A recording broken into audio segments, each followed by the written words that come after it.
guys. This is this is Wumbo here.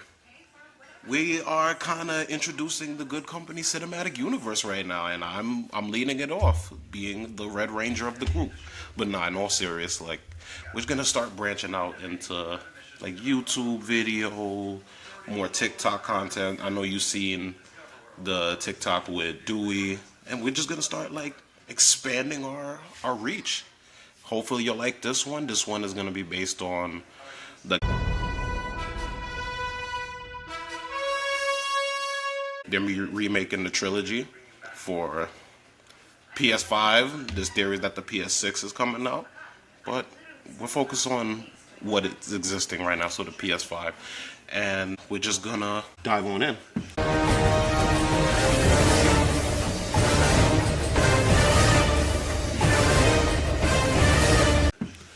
So, God of War trilogy. What can I say about this trilogy? I've been with this trilogy for a lot of my life, man.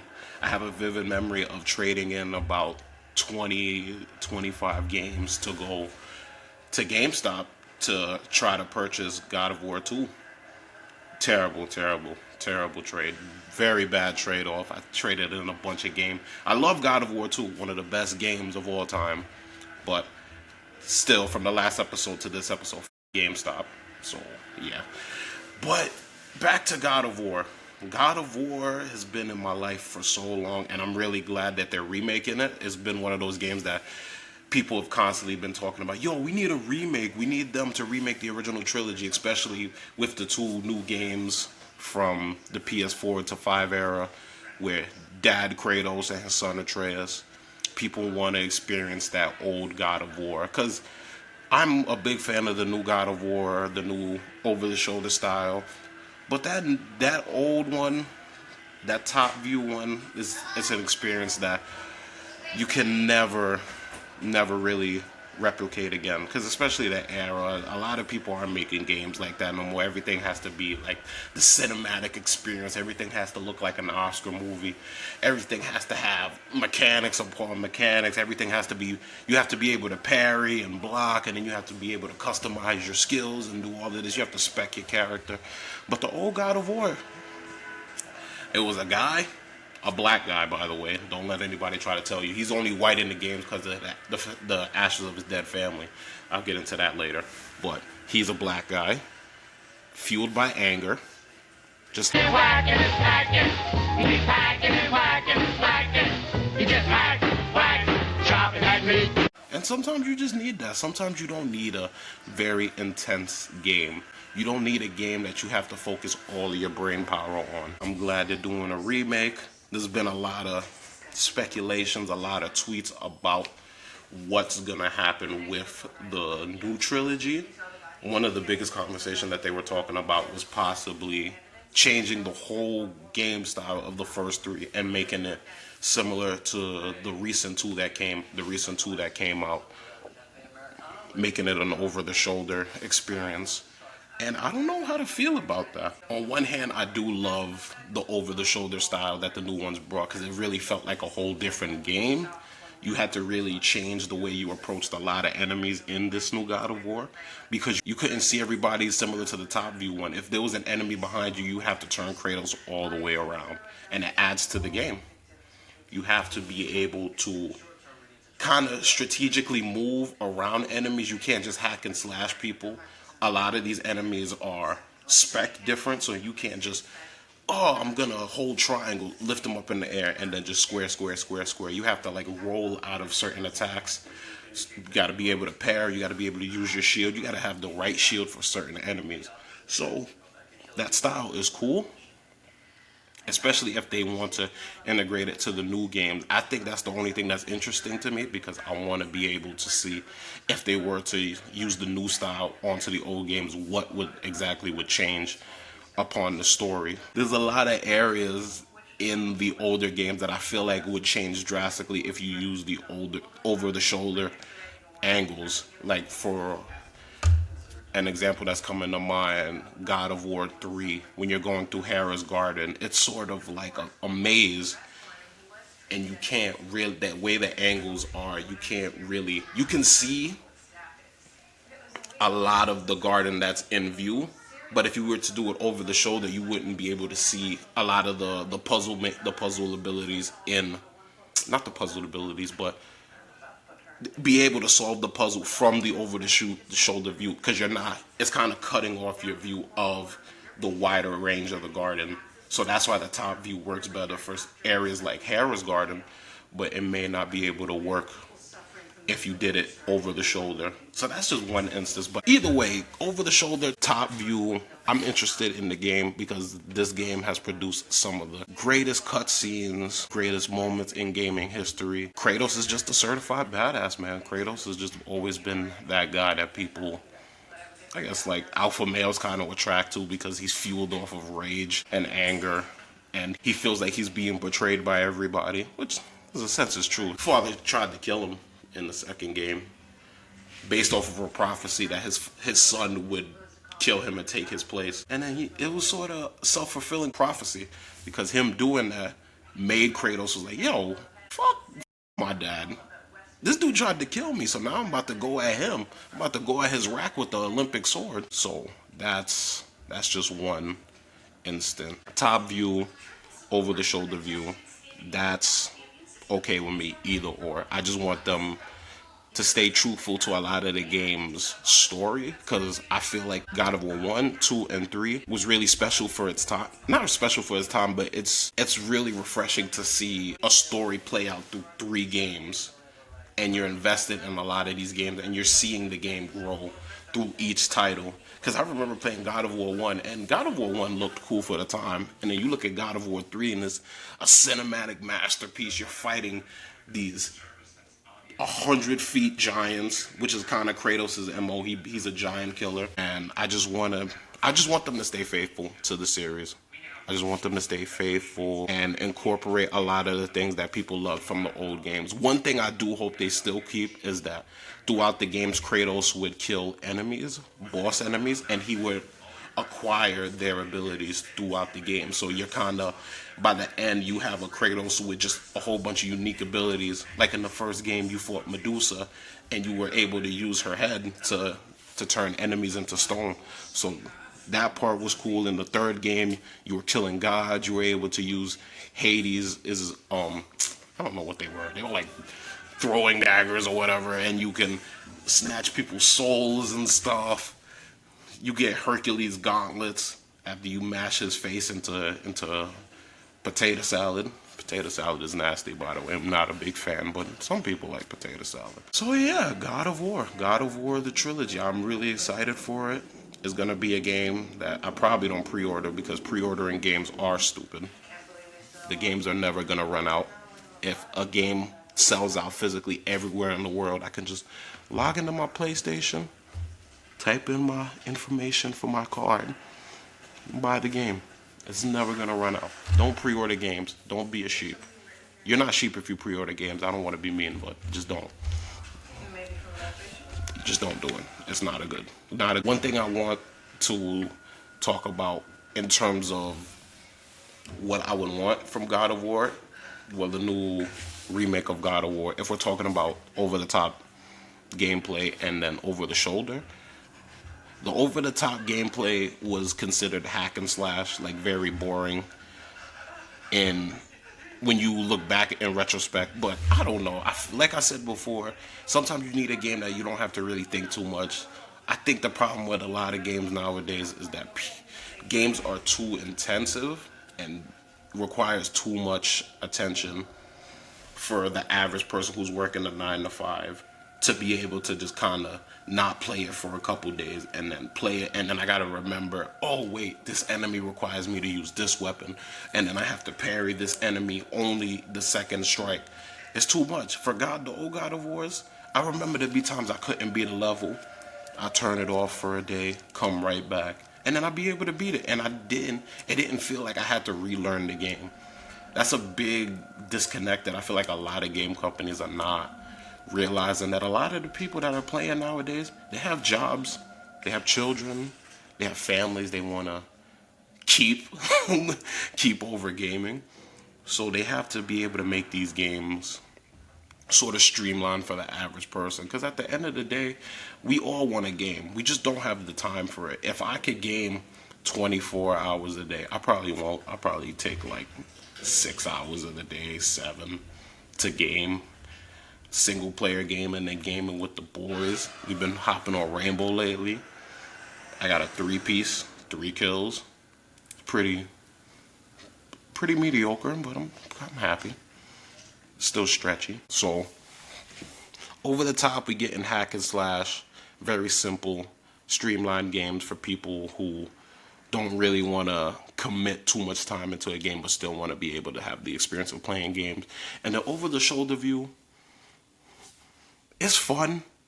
I like it. And it's not as intensive as a lot of the Dark Souls games. It plays similar because you're rolling, you're parrying.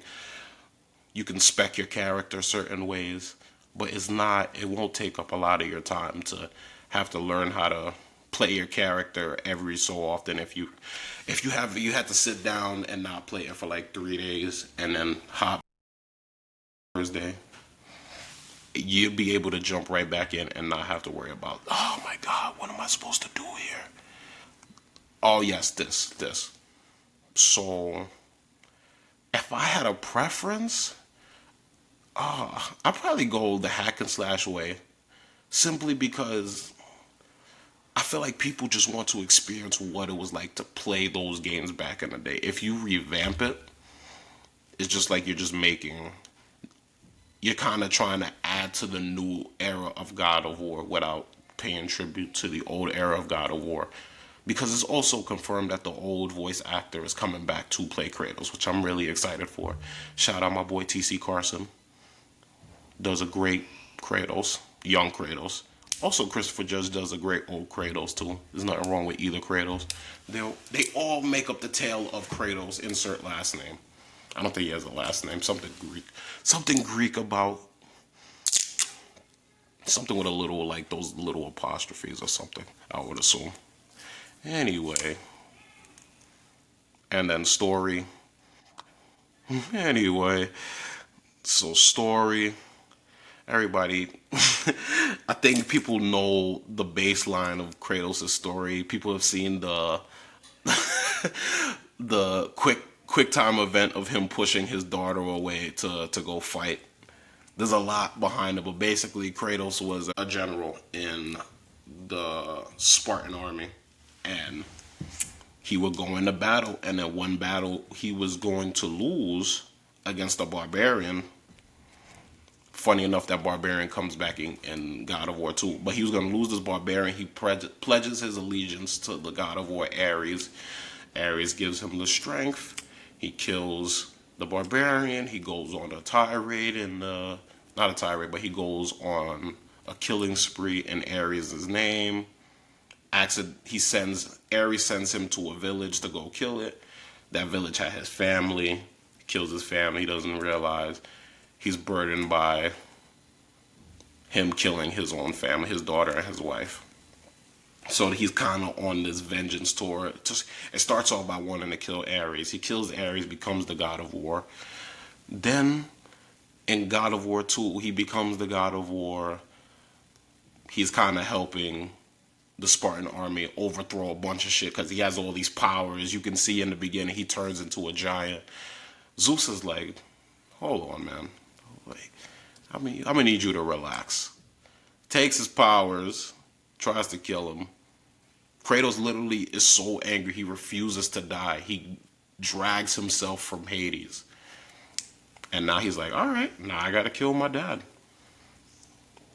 He goes back in time.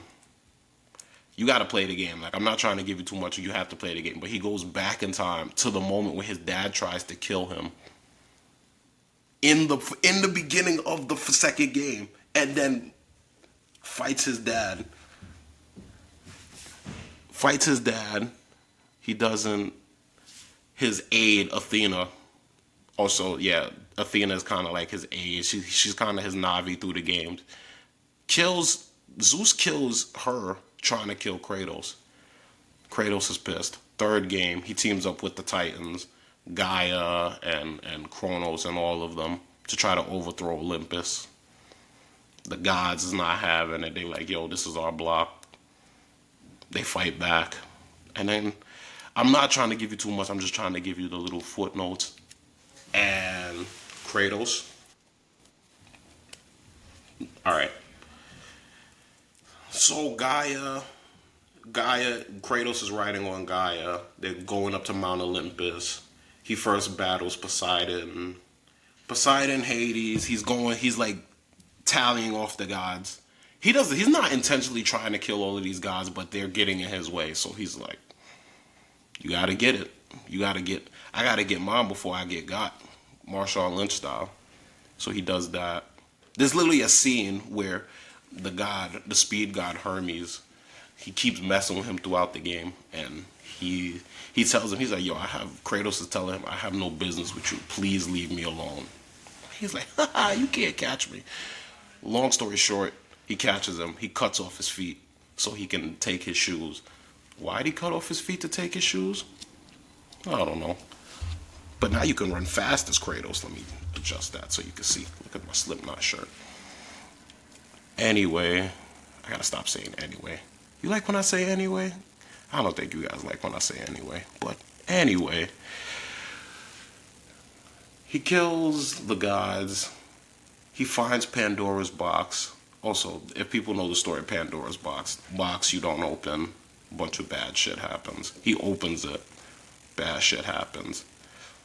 Bad shit is already happening because he's killing a bunch of gods that are like keeping the world in balance. So he killed Poseidon. Now the tides are not in control. He kills Hades.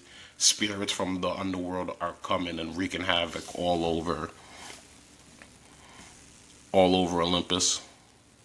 Who else? He kills Hera, all of the crops, and the plant life is dying. And lastly is Zeus. So him and Zeus start duking it out. They scrapping. They trying to see who really got the Riz, who's Riz God. Nah, but for real, Kratos, it gets to the point where Kratos is like punching. Kratos is like punching his head so much that the screen starts to fill with blood. And like they give you the option to keep punching and keep punching and keep punching and keep punching. When I was playing as a kid, I kept punching. I just kept punching because I felt Kratos' pain. I was like, yo, get him. Get him. Get him, Kratos. And the only reason I stopped because I'm like, I thought the game was broken because I kept punching him, but it wouldn't go into the next scene until I got an achievement on the PlayStation 3. You remember the PlayStation 3? First of all, let me not disrespect. It's not achievements, they're trophies. Achievements was for baby Xbox people. So, I got the achievement, and I thought my game was good because it would not go into the next segment. So then I just stopped. I'm like, wait. I was like, no, I didn't save. And then it cut to the next segment. Kratos kills his dad finally. And yeah, I'm not going to spoil the ending for you. The ending is pretty cool. So yeah, the ending of God of War 3 was very, very good way to sign off the trilogy. And if you play it, I hope you do, because the new one is going to come out. When you play it, let me know how you feel. It was kind of weird because it left the series in a sort of a dead spot. And then when it was E3, probably the greatest E3 moments of all time, where it's just a trailer of a boy, and then all you hear is, I'm hungry. And then Kratos comes out with the dad bod looking mad swole. And we're like, oh, they're bringing God of War back. And people's like, wait, but that doesn't make any sense. What? But how did he go back if he killed all the gods?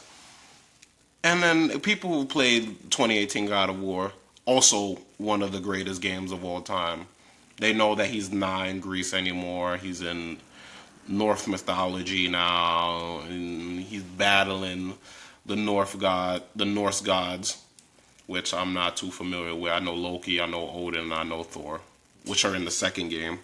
But the first game, you're dealing with Baldur. It's kind of a dick. Can't beat him up because he keeps regenerating or whatever. But Kratos, Kratos is giving him straight hands. Straight hands. Everybody sees the combo when he's like, doom, doom, doom, doom, doom, doom, doom, doom. Such a satisfying combo for no reason because he's just giving him body shots, tenderizing those ribs. You couldn't get those ribs at Dino's BBQ, which is also in Troy, New York, if you wasn't aware. I'm not going to really tell you about the plot of the new games because they're readily available. If you haven't played the God of War series, like, come on, man. What are we doing? Why are you even here if you haven't played the new ones yet? You should pause this video and you should play God of War 1 and God of War 2 and then unpause this video and then like play it again. So because we need the viewership. I'm tired of working, man. It's a snow blizzard out there. I have to work today, but I'm gonna have to work tomorrow. And you watching this video and sharing it with your friends will allow me to not work and maybe entertain you guys. So please keep black people out of work. It's Black History Month. We need it. This is Wumbo, the Wumbino, Wumbozo, Wumbalaya, Wumbadiah, Wombi, all of that wrapped into one. And this is our first Good Company, what would we call it? The Good Company clips. Good Clippany. Good, whatever. Goodbye. Later, y'all. Smell my ass. All right, that's it. I'm done. Where's my check? Got me out here doing this bullshit.